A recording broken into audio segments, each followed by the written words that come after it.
Did you see the pair that got hauled into tyres? Aye, all their fancy silks.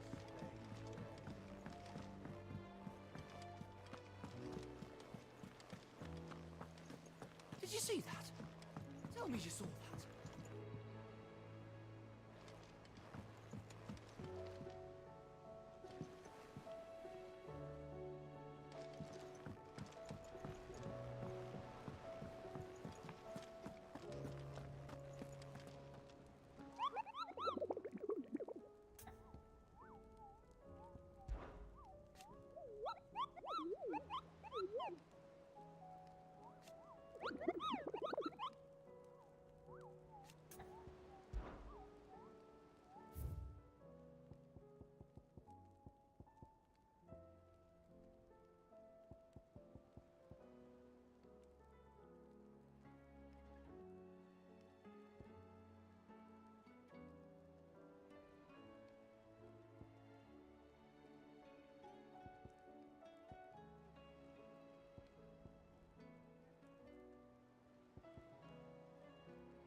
Otto, how fares the realm?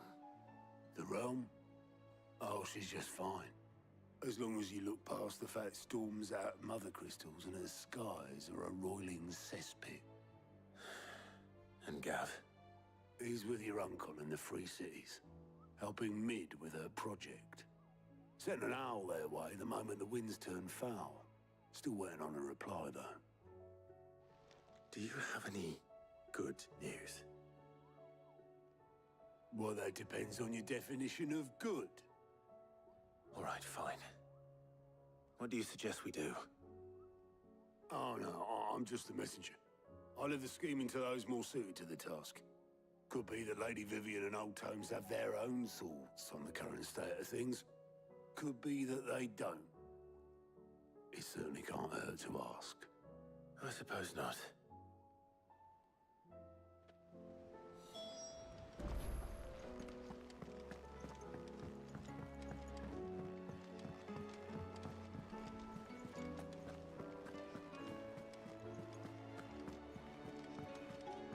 Will we ever see the sun again? It seems the hideaway's lost its appetite.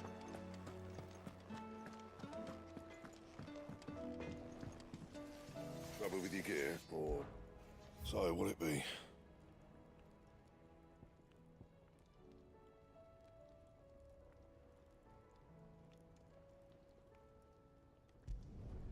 No scratches, right?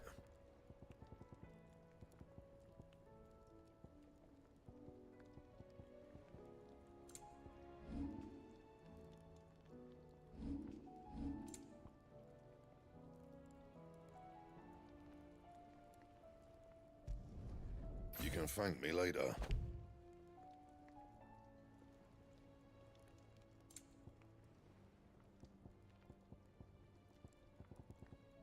And?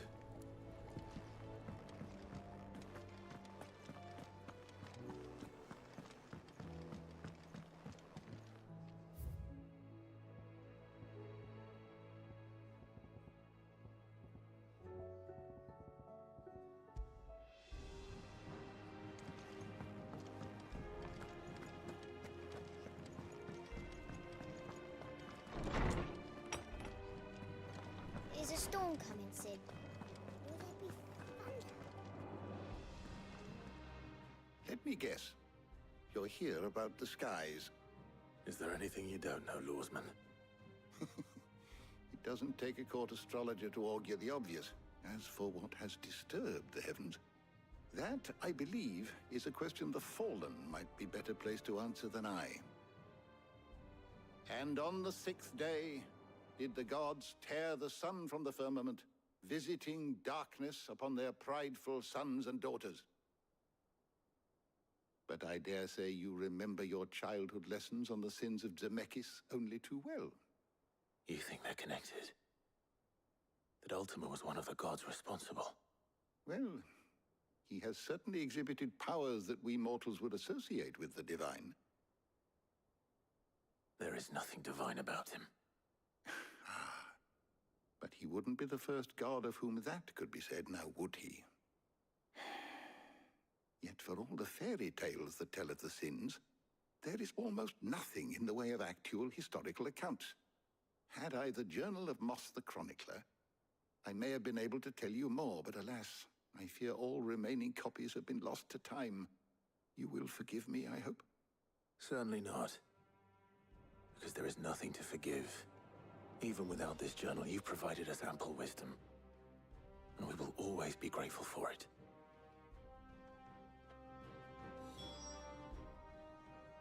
I was wondering when next you'd visit. I have compiled some new entries, if you would like to see them.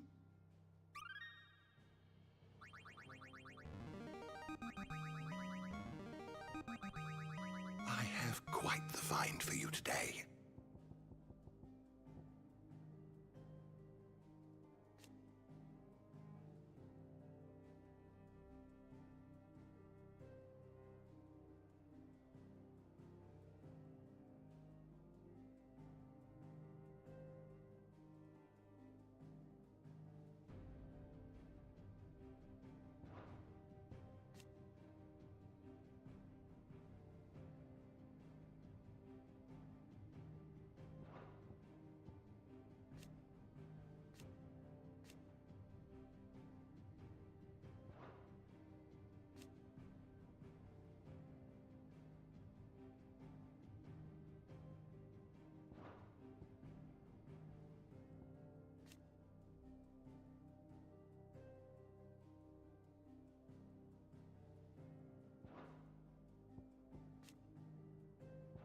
You wish to study the tomes?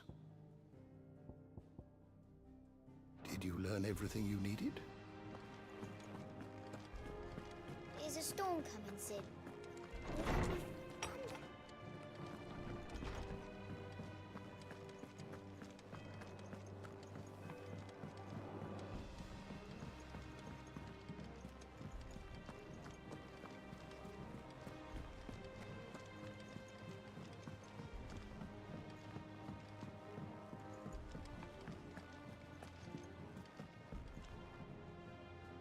How is it that every one of your little excursions presages some inexplicable catastrophe?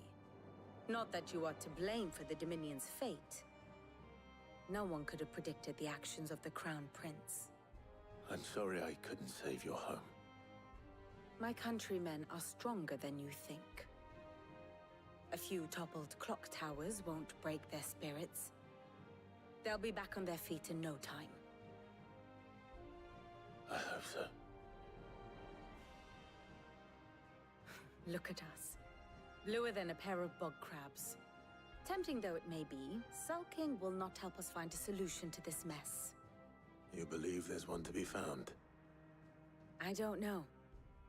But I am certain we're more likely to find it if we first examine the facts.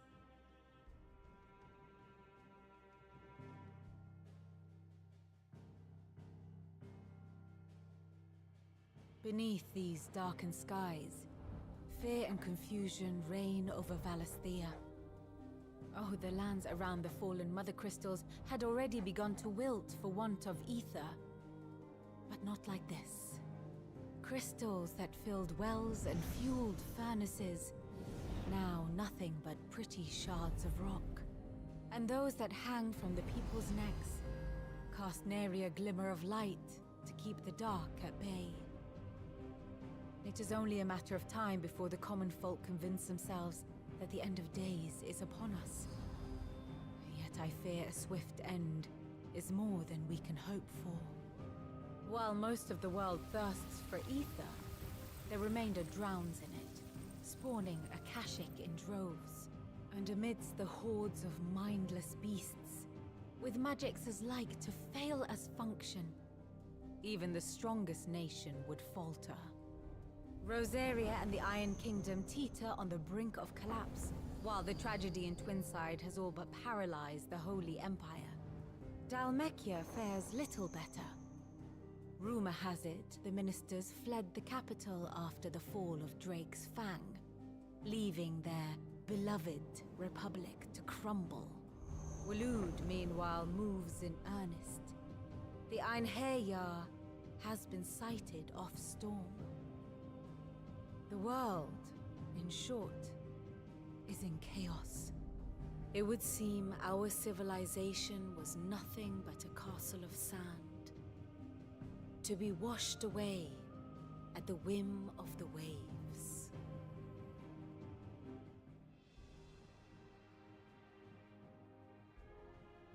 A castle of sand. Not my best flourish, but it seemed fitting. The reports I've received are considerably more blunt in their appraisal. Without the protection of their nations, it will fall to the people to defend themselves against those who would take what is theirs. Which is only ever going to end one way. Defending a farmhouse against a band of chocobo thieves is one thing, but pitchforks and palisades will do little to stall an army's advance. Should the King of Waloed deign to invade, there would be none to stop him. None but us. Perhaps Otto will be more inclined to share his thoughts when he hears what the others had to say.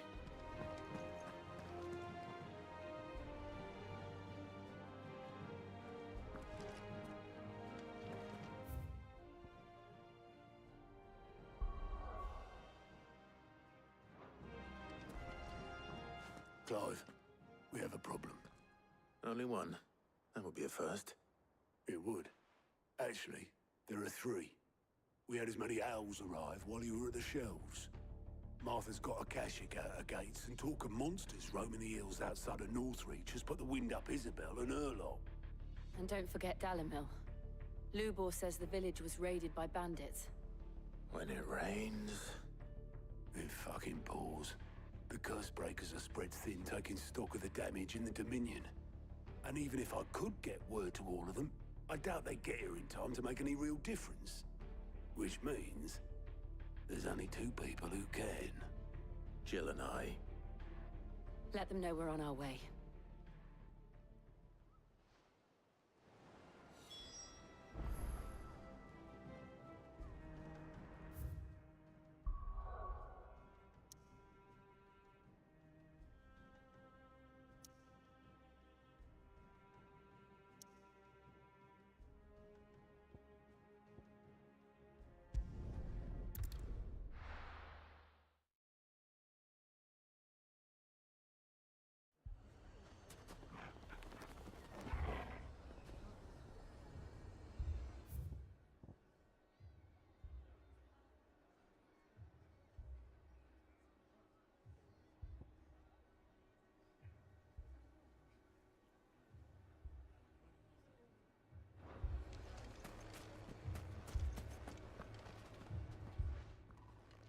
Sid! Your new companion appears much more formidable than your uncle. Should I be worried? You haven't been introduced. Jill. Clive has told me much about you. All lies, I'm sure. Your Stolas said that Dalimil has a bandit problem. Indeed. Although, you're a little late. They left with our food and guild days ago. Any idea where they went? The desert's a big place. Your guess is as good as mine. But the fact is, I have more immediate concerns. What did you say to me? What did you say? Ah, as if by magic. Let's just say we've yet to reach a consensus about how to solve Dalimil's little problem. And at this rate, it won't be the actions of the bandits which prove to be our undoing. It will be our own. I I've tried reasoning with the dissenting parties, but even the Desert Hare has limits. Perhaps we could talk to them. What makes you think they'll listen to us? What makes you think they won't? She makes a fair point, Sid. And you won't have wasted much of your precious time if you fail. They're just across the courtyard.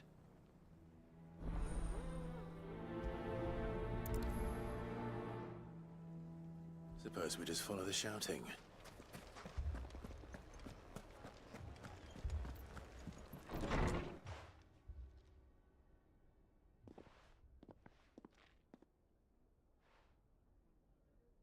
You wouldn't talk like that if it had been your men whose throats were slit. Blood for blood, it's the only way. We hire mercenaries and have them mount the bandits' heads on our walls as a lesson to the rest. And what happens when those mercenaries are slaughtered like your men? Are you going to hire more? We're better off using that coin to buy food and supplies. If we hire mercenaries, the only thing we're buying is the bandits' ire. And you cannot fill empty bellies with that. Do you hear me? But what happens when they come back? Maybe it'll be your throat that's slit. That's enough. Both of you. Any more of this and I'll throw you out myself. Come back when you're ready to talk like adults.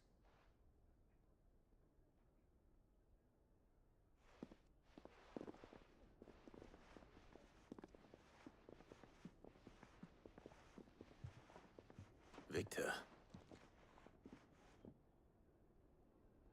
What's he doing here? Sid. And Lady Jill.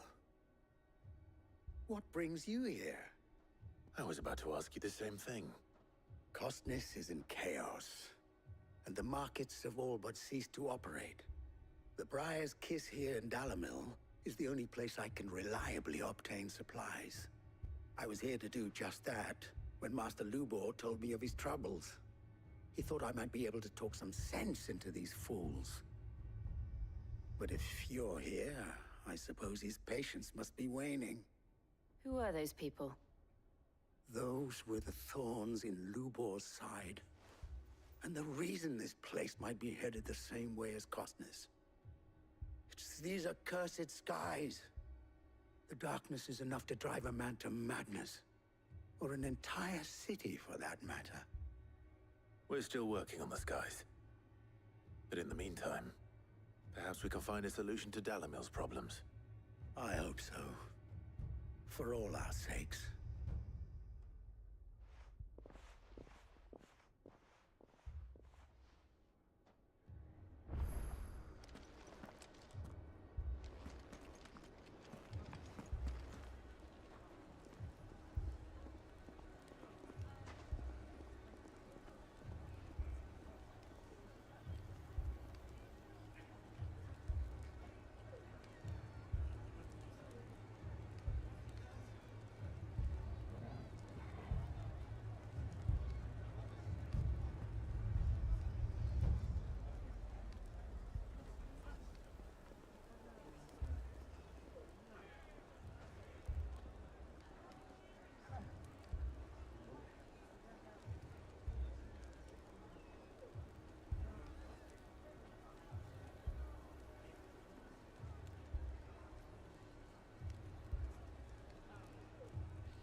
So, you see my predicament?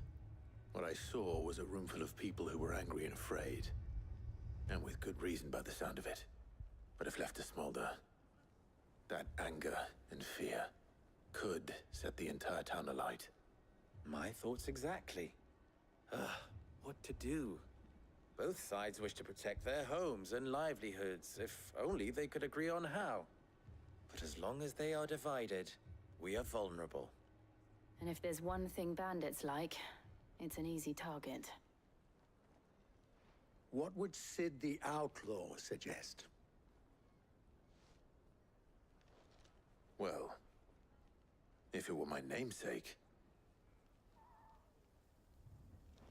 he'd let them choose for themselves, and be on hand to pick up the pieces when it all went wrong. That sounds like a recipe for disaster. A recipe for disaster is precisely what it is. But perhaps that realization would be enough to make them question the ingredients. While it's plain neither Conrad nor Natalie will countenance the other's proposal, it may still be possible to make them doubt their own. Before presenting them with a third option. And that would be? To pool our resources and save the city ourselves. Why fight each other? When all that fear and anger can be directed at the bandits. It appears we have a plan of action. Victor, pay Conrad a visit. See if you can't convince him of his folly. I'll speak with Natalie. As you wish. Your faces are not well known in this town. That may prove useful. Don't worry, Victor and I will do most of the talking. You need only play along. Play along? What he means to say is yes.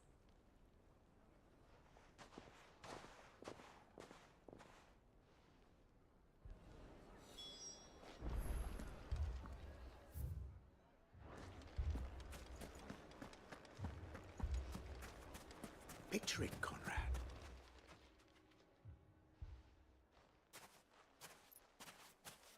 Ah, here she is.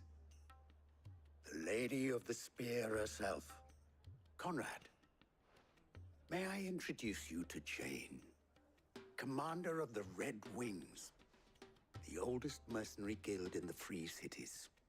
A pleasure, my lady. The pleasure is all mine.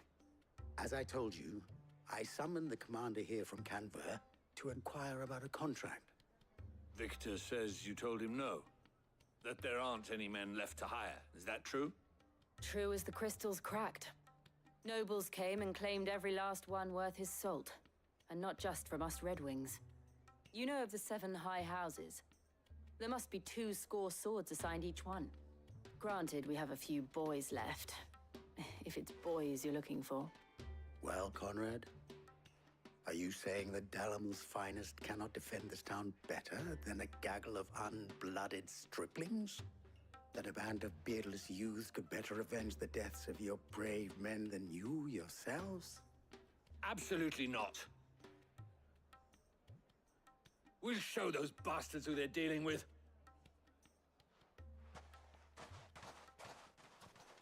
I can't believe that actually worked. Conrad's not what you call the brightest candle in the crypt. And there's a reason why I had you do the talking and not Sid. Well played, my lady.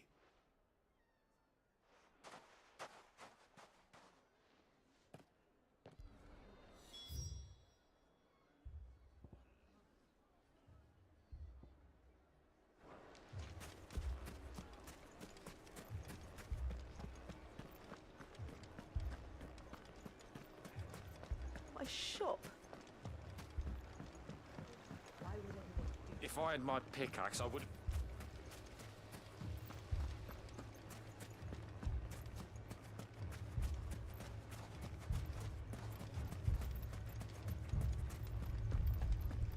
No use calling Ambrosia now. Ready, go?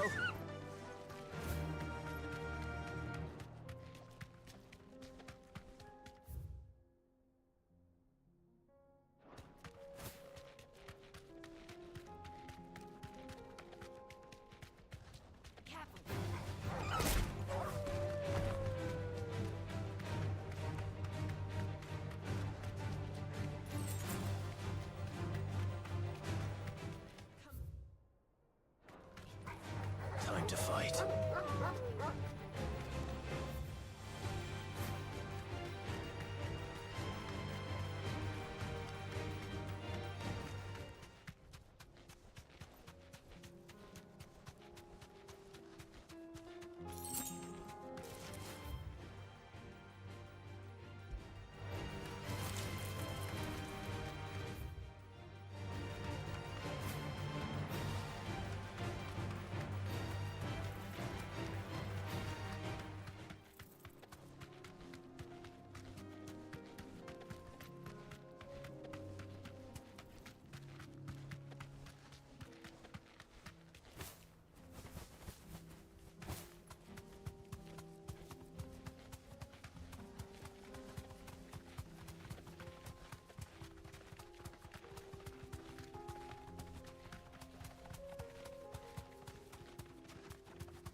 I can walk from here.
The god's forsaken soul, eh? Only those who have nothing. So empty your pockets.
deserter turned outlaw. We were more similar than he knew.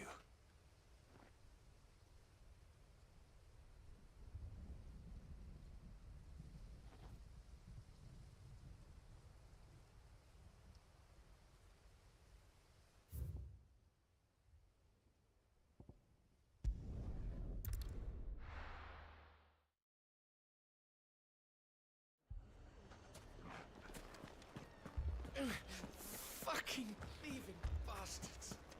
My shop. Why would anyone do If I had my pickaxe, I would... I mean, it may still be possible to buy something, and we may yet be allowed to keep it. Yes, but... Ah, here he is now.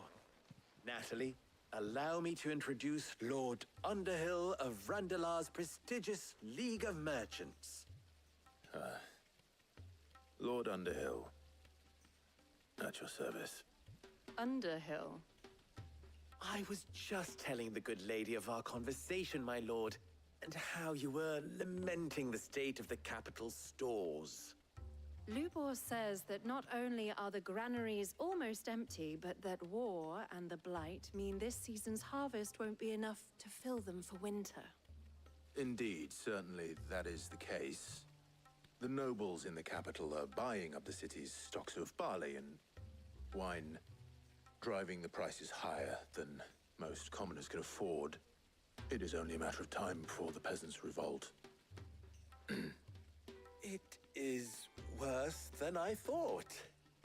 If what Lord Underhill says is true, I fear we have little hope of supplementing our stores, meager though they regrettably are. And while I applaud your endeavors to dissuade our more bellicose citizens from seeking vengeance, I sense Conrad is not wrong in his assessment of the bandits' likely return. Which means that now, more than ever, we will need to secure what little we still have. Food, weapons, herbs, everything. If our humble town is to endure not only this hardship, but those that are certain to follow, we must stand united. All right. If it will help to protect my home, I'll do it. But you needn't have gone through this charade.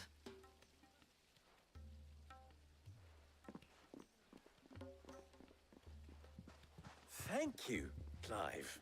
Your performance was nothing if not workmanlike. She saw right through it. I didn't say it was good, merely that it produced the desired effect. Now, my scouts should be returning shortly. Meet me back at the Briar's Kiss, and we shall see what we face.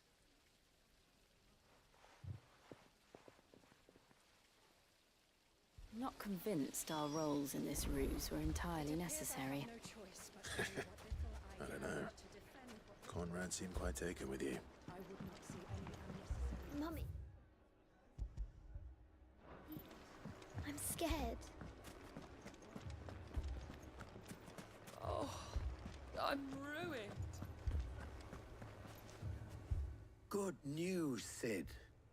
Both Conrad and Natalie have somewhat gracefully accepted their new roles. With time, they may even learn to. Time no longer appears to be the luxury it was before lunch. I take it your scouts found the bandits. Technically, it would be the bandits who found my scouts.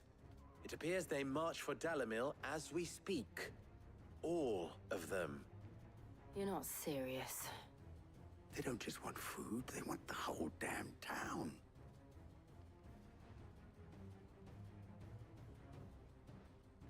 I have a favor to ask. I'm told the bandits march in two groups, one from the south and one from the desert, in a move doubtless intended to stretch our already gossamer-thin defenses. Very well. Jill and I will meet those from the desert. But what of the rest? The rest, my friend, the city shall fight. Together. The stakes, I concede, are high.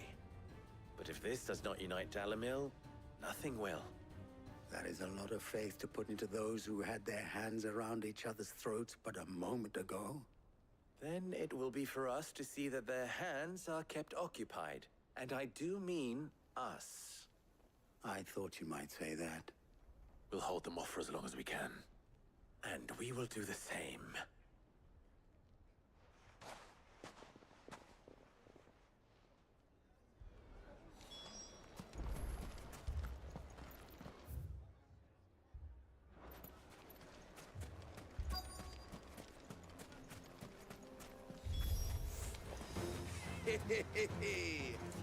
No women folk have come to welcome us.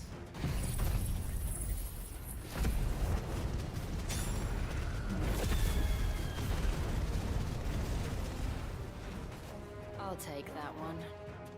He's all yours.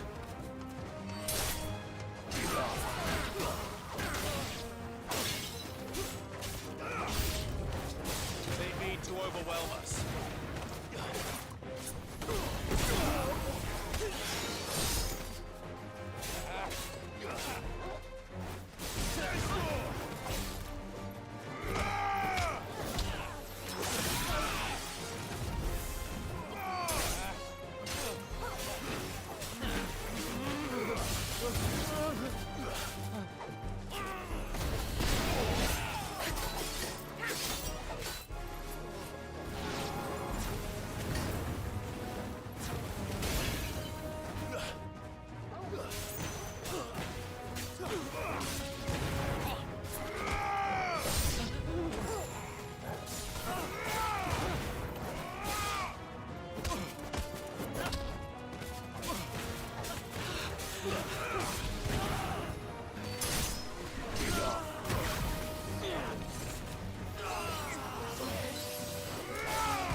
The townspeople. Could they have held out? I don't hear any fighting. What do you think? That we should hurry.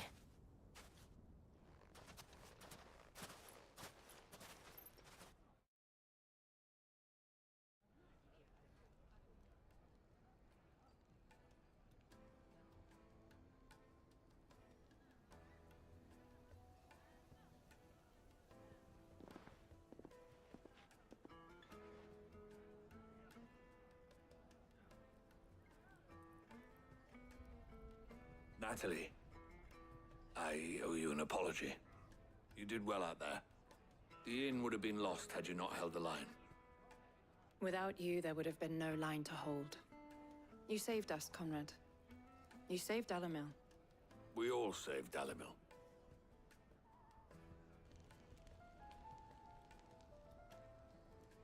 Conrad seems to have had a change of heart. I'd say they both have. I take it from your presence that our visitors from the desert won't be joining us either. Pity. The plan worked, Sid. Granted, it only took an army of bloodthirsty bandits at our gate. Calm now, Victor. Why quibble over the details?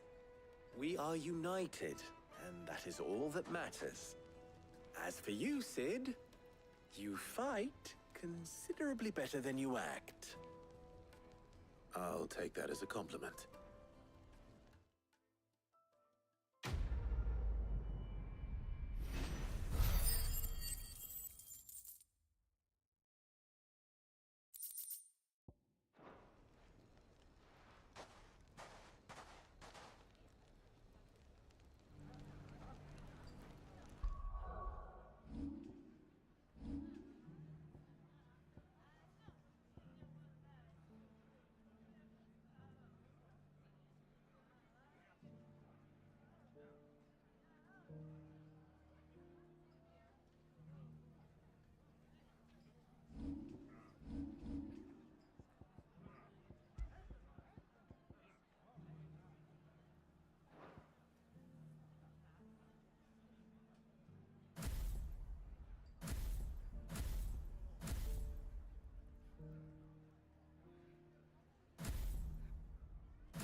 Let's go. That's better. Yeah!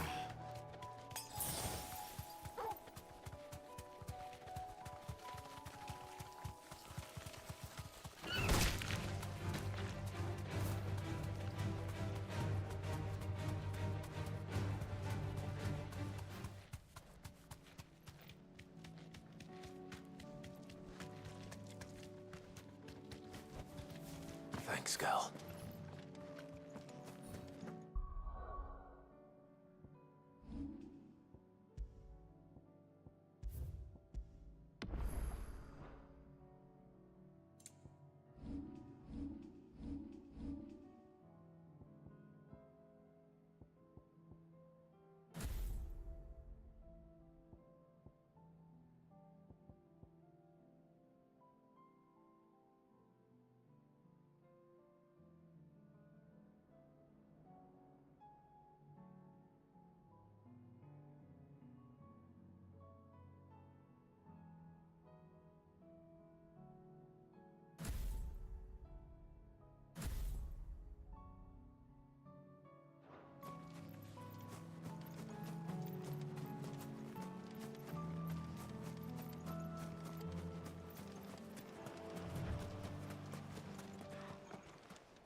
To me, boy.